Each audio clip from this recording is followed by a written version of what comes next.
Hey everybody, hope you're all doing well. H-Invest here, very warm welcome back. Right, so those of you that have been watching my channel for a while, you know that I'm not the biggest crypto fanatic in the world, but I do hold some Bitcoin and I've held it for a while. It'd be funny if, now I've mentioned the B word, if this is the video that gets loads and loads of views, because it's not my main focus, as it were, but I do have a position in Bitcoin, so I wanted to chat about that, what my conviction on Bitcoin is, and where I see this cryptocurrency going forward. I hope you find the video useful and enjoy.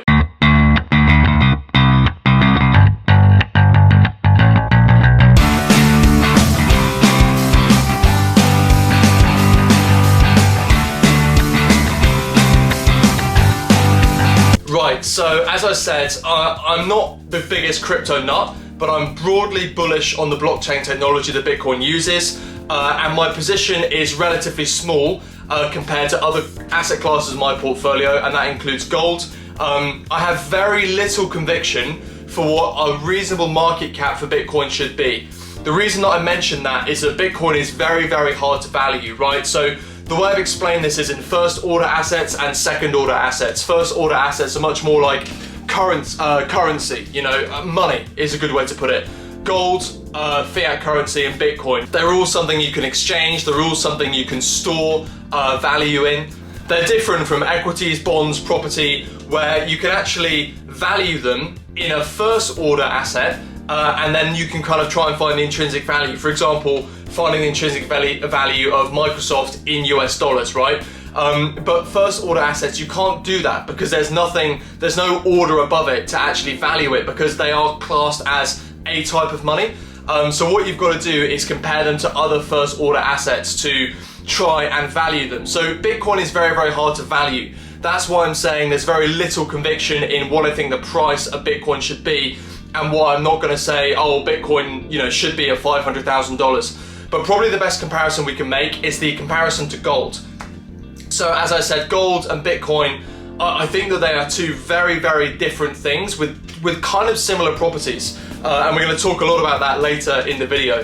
But when we actually compare gold and Bitcoin, so what I'm doing, we're comparing market caps basically. So you can say, what is the general gold in circulation? What is the general Bitcoin in circulation? And then we can multiply it by the price of each and then look at total market caps, right? When we look at the market cap of gold, there's 6.9 billion ounces currently out of the ground in circulation. There's another couple billion in reserves, but we're using the ones that are out the ground. $18.50 an ounce. That's actually gone up since I've been recording. Gold's been really bullish. But anyway, the market cap, when you multiply those two together, is about 12.8 trillion. If we do the same thing for Bitcoin, there's about 19 million Bitcoin in circulation. There's a couple million still more to be mined. At this price, again, I think that price has gone down, but we're comparing roughly here.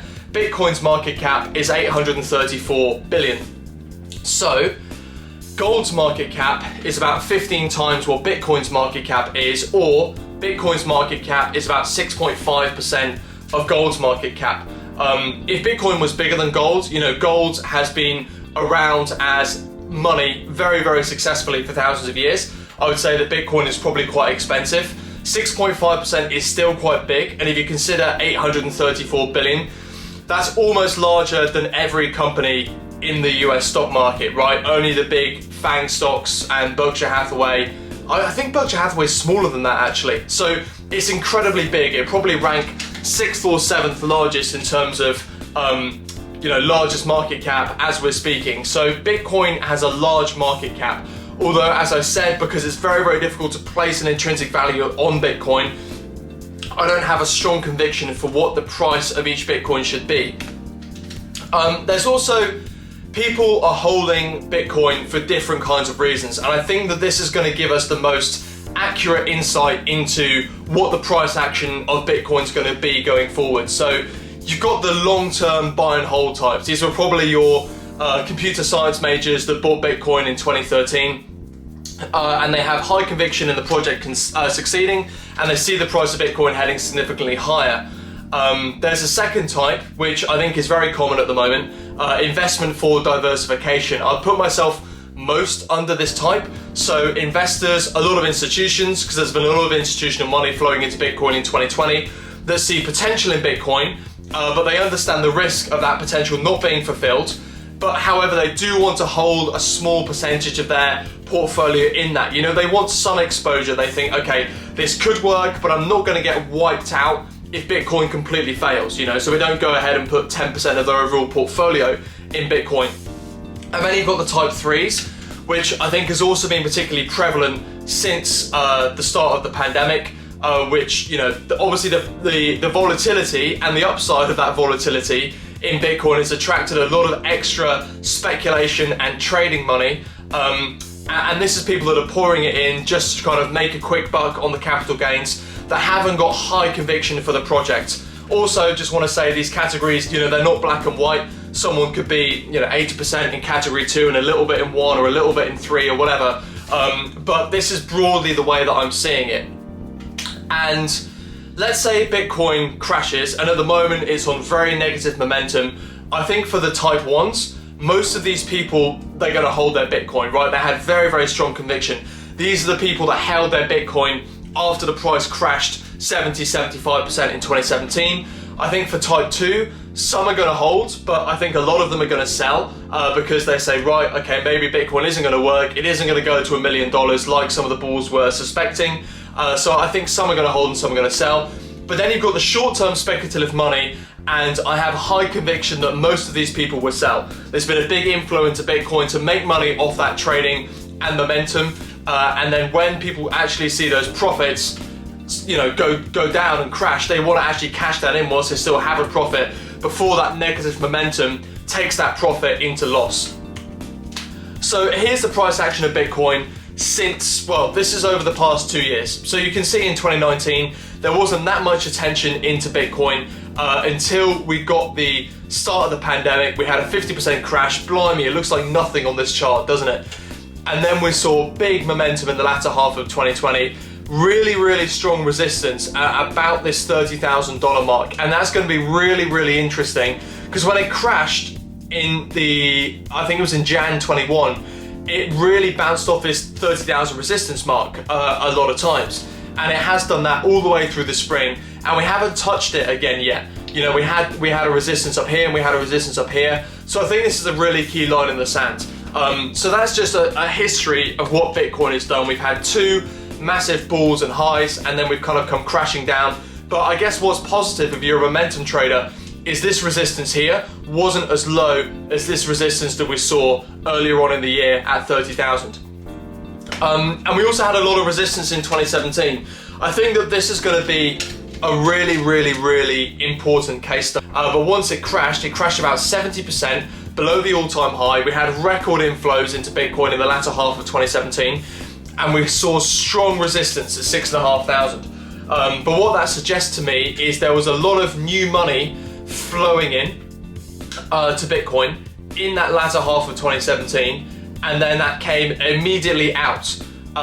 So the majority of people investing in Bitcoin in late 2017, they were these type 2 and type 3 investors that wanted out, but clearly Bitcoin didn't go to zero, so clearly there are a lot of people that were the type 1, high conviction, long-term investors in Bitcoin that held it, and that created this strong resistance around 6,500. But then we did see a big dip, and we saw more resistance created around 4,000. Where does that leave us compared to what happened in 2021 and what we're going to see in 2022? Well, in 2021 there was a lot of institutional money flowing in, and I think there was a lot of speculation, because there was a lot of speculation in the stock market.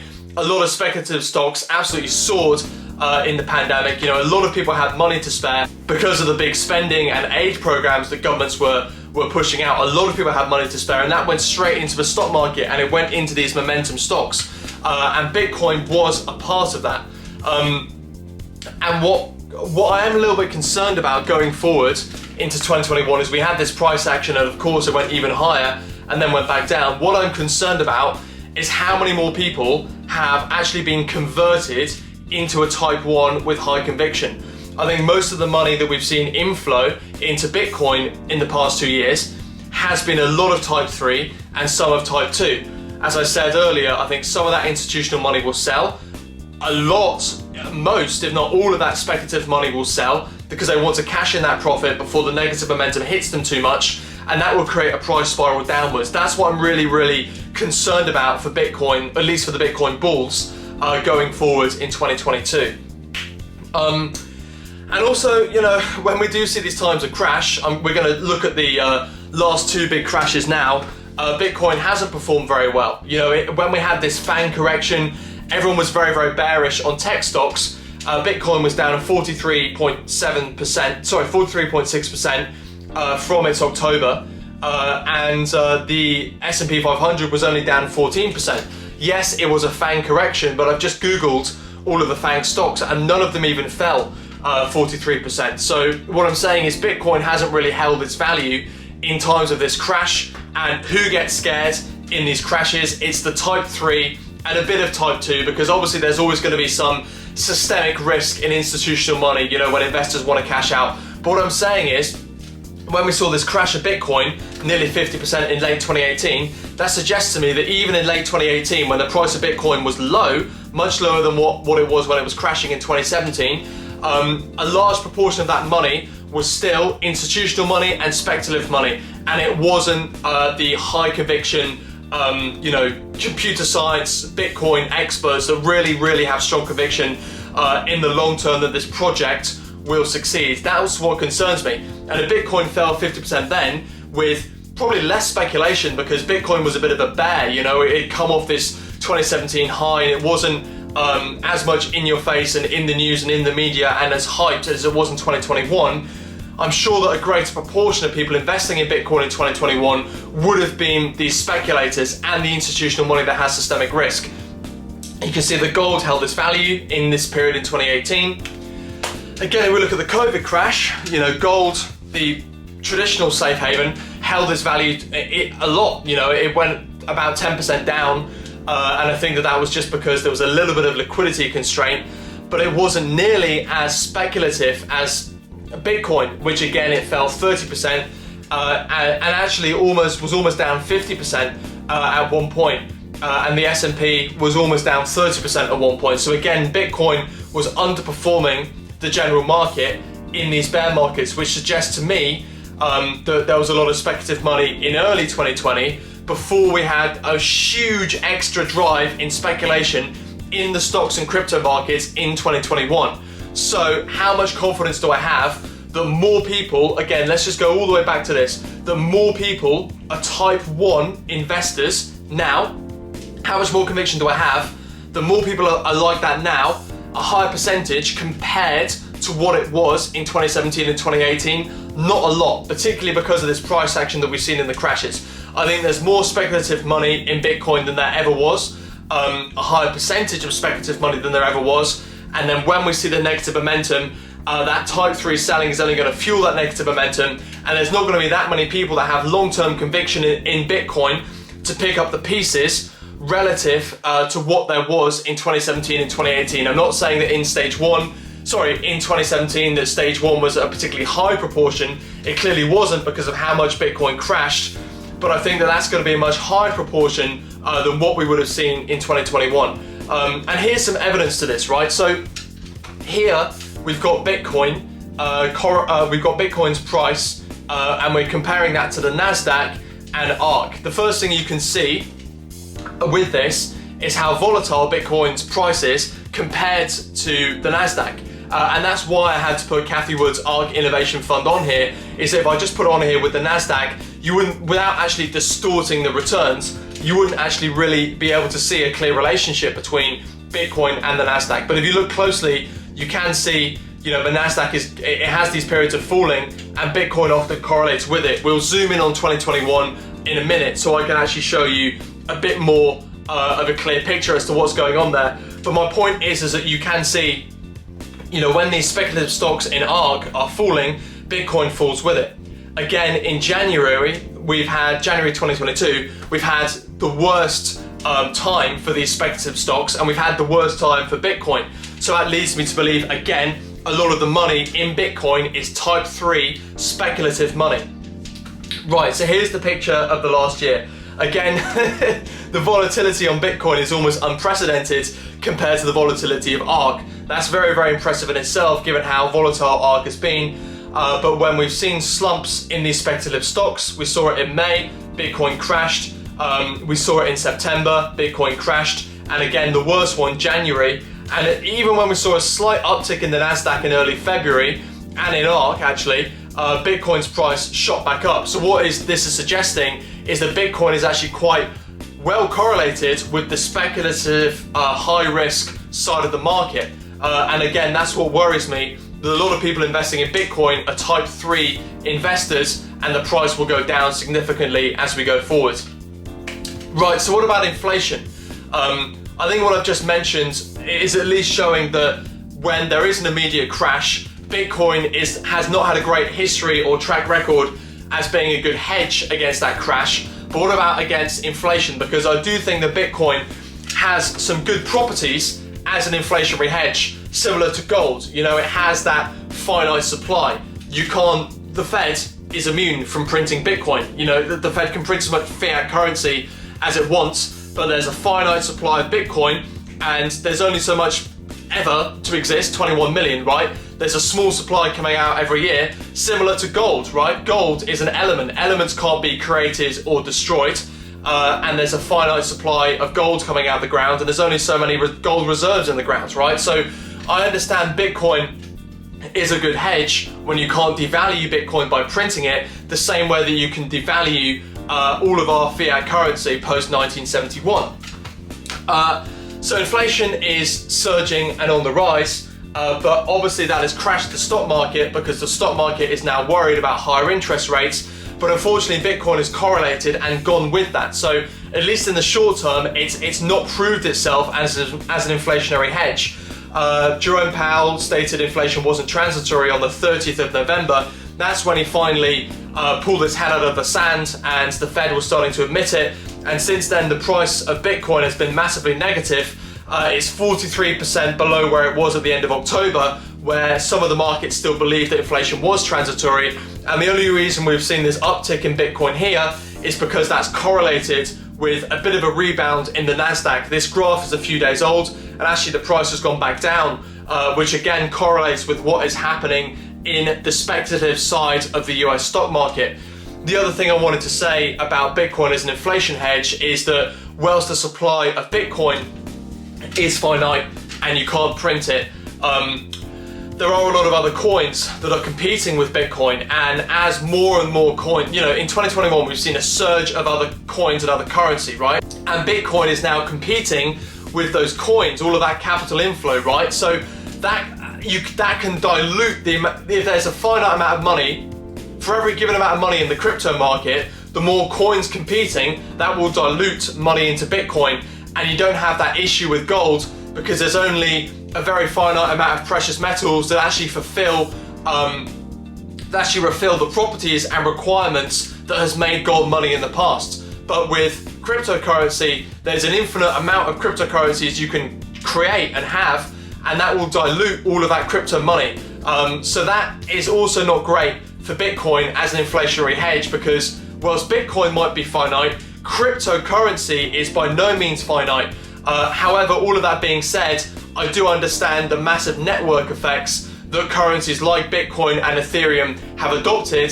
That will give it some protection, but what's stopping the market from putting a load of money into the next Dogecoin, which will then have to compete with Bitcoin for those funds and ultimately send the share price of Bitcoin down as all of that crypto money is diluted across a wider variety of coins. Right, so in conclusion, as I said earlier, most of my conviction for Bitcoin is in the category of type 2. Investment for diversification. I've got a very small percentage of my portfolio in it, but at the same time, I don't have as strong a conviction in the project to hold it forever. And because I'm seeing a lot of this price action of type 3 speculative money correlated with speculative stocks, I don't think that looks good for the price of Bitcoin. It's not proven itself in a crash in the past, neither in 2018 nor in 2020. And as we see massive inflation concerns in 2022, it's not proving itself as an inflation hedge either. So I'm selling about 70% of my Bitcoin. I am keeping a little bit in case I'm wrong. Because I think if things get really bad, we might see some money go back into Bitcoin. The problem with inflation is that type 3 investors, they will be very quick to sell, because inflation's people's real disposable income gets squeezed. You know, you've got to spend more and more money on food, more and more money on energy and housing costs, and there's going to be less money around to invest, and people are going to have to sell their Bitcoin to buy the bare necessities that they need in their life. Even type 2 investors that are part of the institutional money, they're going to be struggling if clients get scared and they're pulling their money out of their funds. They're going to have to liquidate the Bitcoin to eventually pay their investors back. So that is not going to be good for Bitcoin. As I said, if times get incredibly bad, I think Bitcoin could be where people flock to, but I don't think it'll be the only place that people flock to. I think that, you know, precious metals 5,000 year history is absolutely immense. I've done a lot of research into that, and I think that that is going to hold and fall true. We've seen incredible capital inflows into gold so far in 2022, so I think that that will really hold going forward, and Bitcoin's really going to have to compete with that, and it's yet to demonstrate the same reputation as gold as a crisis hedge and as an inflationary hedge. So I'm selling most of my Bitcoin.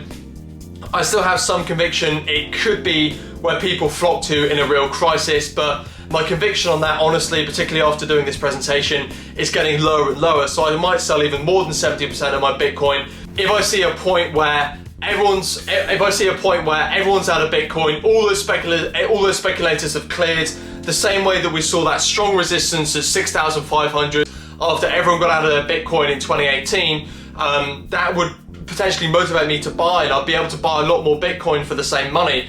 But yeah, long story short, I'm selling my Bitcoin. Those are my reasons. Please, any questions in the comments. I love to hear from people that disagree with me. I hope you guys enjoy the rest of your day, and I'll catch you for the next investing video. All the very best.